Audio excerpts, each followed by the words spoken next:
तर माऊली आणि तुकाराम महाराजांच्या पालखी सोहळ्यामध्ये स्वतः शिवराय आणि संभाजी महाराज सहभागी होत असत असं देखील सांगितलं जातं।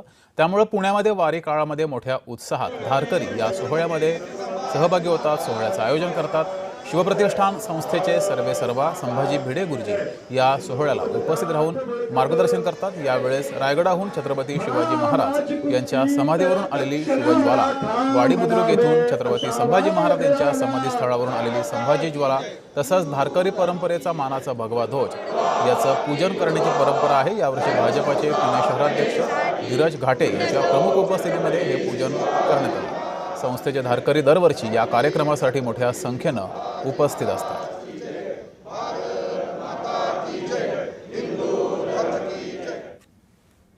पूर्वापार चालत आलेली ज्ञानेश्वर माऊलींची आणि तुकोबारायांची पालखी आज पुण्यात येते आणि आपले सर्वांचे श्रद्धेय भिडे गुरुजी आणि सर्व धारकरी, मला असं वाटतं की आपल्या परंपरेचा एक भाग आहे की आपल्या हिंदुत्वाचं प्रतीक असणारी ही माऊलींची आणि तुकोबारायांची पालखी, त्याच्या रक्षणार्थ सर्व धारकरी या पालखीच्या सोहळ्यामध्ये सहभागी होतात, बरोबर चालतात।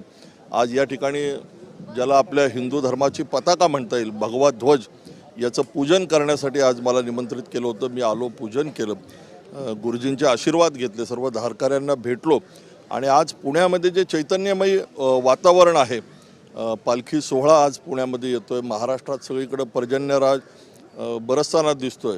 मला असं वाटतं की बळीराजा सुखावलेला आहे आणि पांडुरंगाच्या भेटीसाठी तो निघालेला आहे।